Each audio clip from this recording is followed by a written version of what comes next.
Hello and welcome to Art Day Wednesday. My name is Leondra and this is Hannah. Today we'll be doing an activity with watercolor.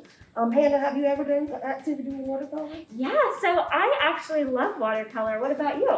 This will be one of my first times doing it. Oh, that's so exciting. It's so cool. Well, the thing about watercolor is that it has a reputation for being like really hard. But I think once you learn the techniques and you can get it down, it's pretty easy. Seems fun. Yeah. All right. So we have a lot of materials today. It kind of seems a little overwhelming, but we're going to go through them. So first and foremost, we are using our sketchbooks that we made last time in our last video. You may remember they have watercolor paper in them. If you didn't make a sketchbook with us, you will need watercolor paper or mixed media paper that can handle water on it. You will also need some water in a cup. You will need a Sharpie, a pencil, a white crayon, an eraser, a thumbtack, a good amount of paper towels. You'll need some brushes. We each have a thicker brush and we have a skinnier brush. You're gonna need some straws, and also you're going to need watercolors themselves. So the kind we're gonna use in the video today are these pan watercolors. You might have used them in school or somewhere else before. And they're just kind of like a gummy texture, and they get really hard when they dry. But these are the ones we're gonna use today. But there are a few other different types of watercolors out there if you want to experiment or if you have these at your house. You can use watercolor crayons, which are just like regular crayons, except you color and then you can add water with a paintbrush and they turn into liquid. It's really cool. Same thing with watercolor pencils. These are just like regular colored pencils, except they're designed to kind of dissolve when you put water in them and turn into paint. And last but not least, we also have this liquid watercolor, which unlike all these others, you don't need to add water to it. You can if you want to, but it's already in a liquid form. So you can experiment with that too. And if you're using that, you're gonna want to have a paint palette. I think the things I missed, salt, we're gonna need salt for one of the techniques, some sponges, and I think that's everything. So let's get started.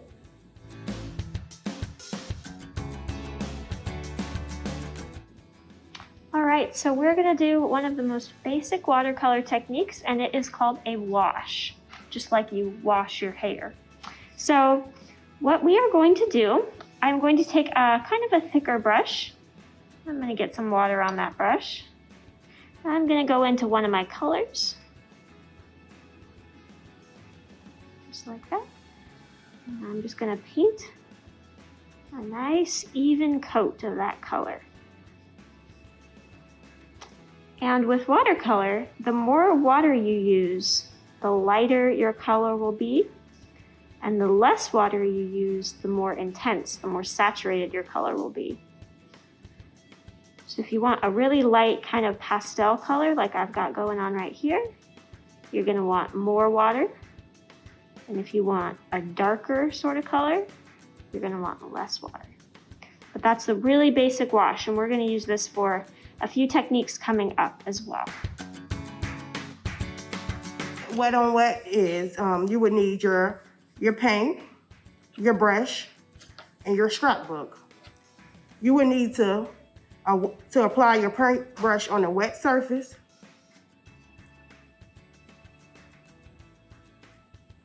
Make sure it's wet and dip it in the paint of your choice.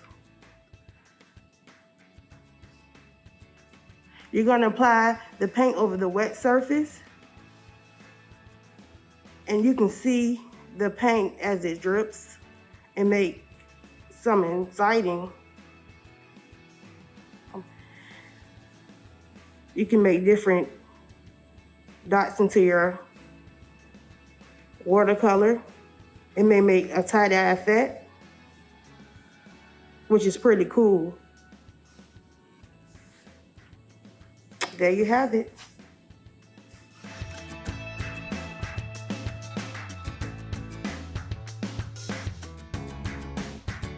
All right, now this technique is called dry brush, or I think it should be called a little bit wet brush, because the brush isn't gonna be completely dry, it's just gonna have a little tiny bit of water on it.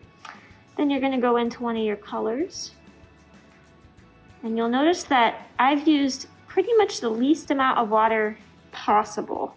I need a little bit of water to get my paint a little gummy. But other than that, I don't need that much. And I'm just going to use my brush to make some nice kind of streaky lines. And you'll notice I'm using a pretty thin brush. I'm not using one that's very thick, and I'm using one that's got kind of a tip on it. So you'll notice that unlike the wash, this dry brush can help you with a little bit more detail. Instead of just having a flat area of color, it allows you to make some lines, some different shapes. And this is really good for adding detail to your painting, like grass, leaves, bubbles, apparently. That's what I'm making.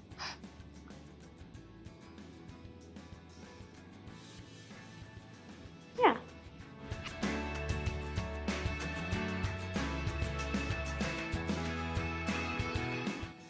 Now let's get into resist watercolor painting. Okay, the materials you would need is a white crayon. You would need your brush. You also need your paint. Okay, what I'm gonna do is draw a heart. You can draw a heart, a circle, a star, anything of your choice.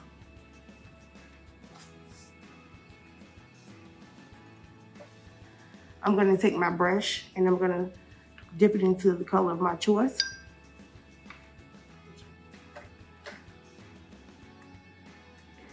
Here, I'm gonna paint layers of paint. As you can see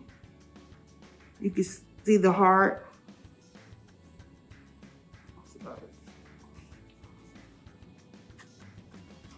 Here, you can see the paint.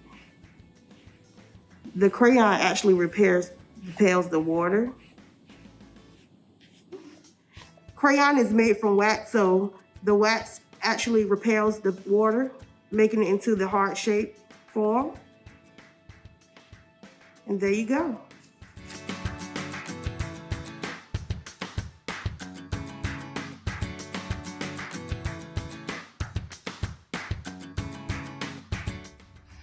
All right, so you might use salt to season your food, but you can also use salt in watercolor painting. So what I'm going to do is I'm going to take my thick brush, get some water on it, and I'm going to create a wash just like I did before.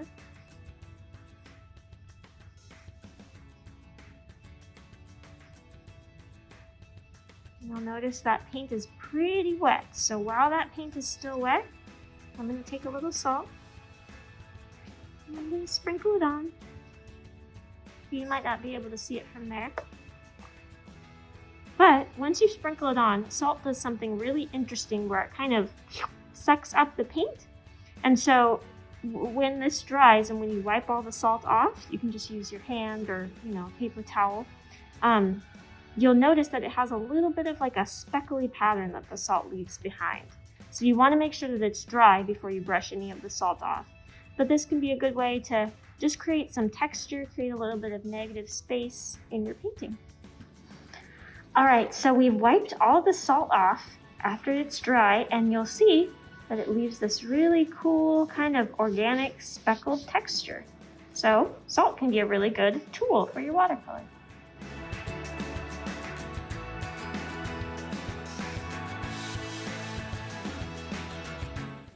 Our next one is the splatter.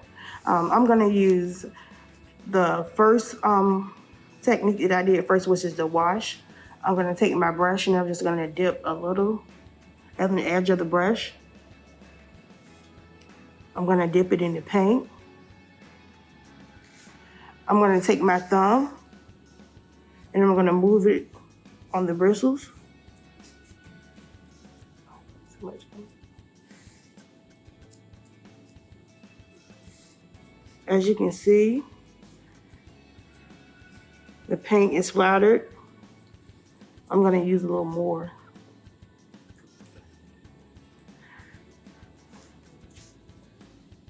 It gets really messy, but it's fun.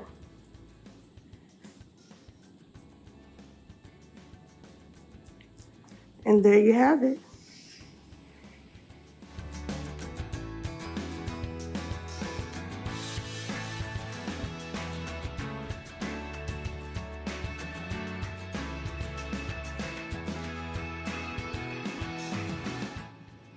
All right, so a little while ago, Leondra showed you a technique where she used a white crayon and she painted a wash over it and the white space showed up. What I'm gonna do is kind of the opposite of that. It's called Scruffito, and it's a fancy Italian word for scratching or etching. And that's what I'm gonna do here. So I've got this little push pin, and you can use a needle, you can use like a sewing pin, anything that works with that, like that has a little pointy tip. And what I'm going to do, I'm going to just scratch a design into my paper using the tip of my pin. And you just want to make sure that you're not poking through the paper, but that you're making scratch marks on the surface of the paper. All right, and after you've done that, you might not be able to see it, but if I go in and I do another wash, just like the one I have here, I'm going to do it over the top of this.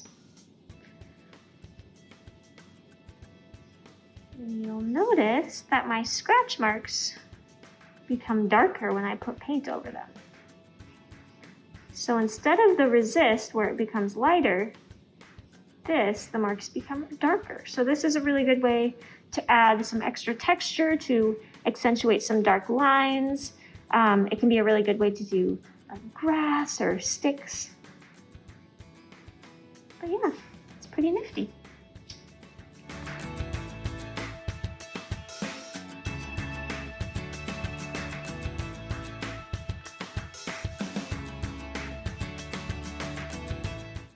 Our next one is printing. And with printing, you can create cool textures on your surface. And what I have here, I have a straw, and I will use the tip of the straw. I have a crumbled up piece of paper or a towel. I have a sponge. You could practically use anything that you like, anything that you find in your home or anywhere else. I'm gonna take my sponge and I'm gonna dip just a little bit in the water. I'm also gonna dip my sponge in one of the colors. I'm gonna use blue. I'm gonna take the sponge and I'm gonna press it on the resistant watercolor that I did earlier. And as you can see, it makes some pretty cool patterns in the surface. Looks pretty cool. The next item I'm gonna use is my straw. I'm gonna take my straw, I'm gonna dip it in the paint, and I'm gonna press it on my paper. And it should form some small circles. The next one, I'm gonna use my crumbled up paper, and I'm gonna dip it.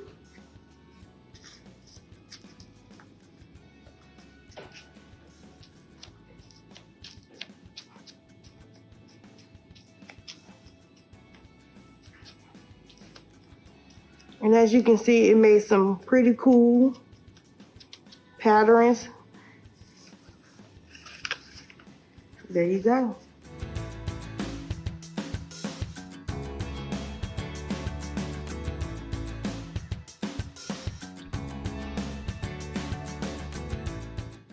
All right, so just like in all other art forms with watercolor, sometimes we make mistakes, and that's okay. As Bob Ross would say, happy accidents. But sometimes if we want to get rid of those mistakes, there are a few ways in watercolor that we can sort of do that.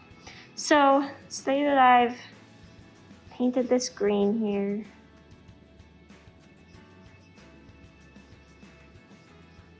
And I think, oh, I don't really like that. I want to get rid of it. What I'm going to do is I'm going to grab a paper towel. And while the paint is still wet, I'm going to form it into like a little, I don't know, kind of flat surface that I can use to just dab that wet paint off. And you'll notice I'm lifting straight up. I'm not wiping, I'm just lifting it straight up. And you'll see that it doesn't completely take the paint off, but it takes quite a bit of it off. And if you do this and your paint needs to be more wet in order to come off, you can always just add a little bit more water. And you can almost kind of scrub with your brush, but you want to be really careful doing this to make sure that you don't go too much and that you don't ruin the surface of your paper.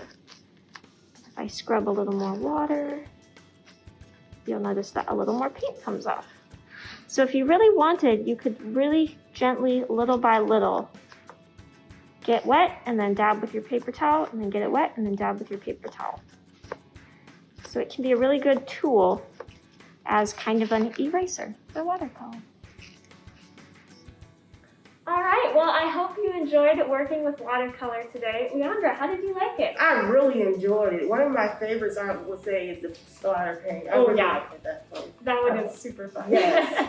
It's always fun to like get messy and to just experiment with stuff. It's so cool. I really enjoyed it. And I hope you guys enjoyed it as well. Yeah, of course. Well, have a great rest of your month. I hope to see you soon in the next video. And yeah, thank you for joining us today. Bye.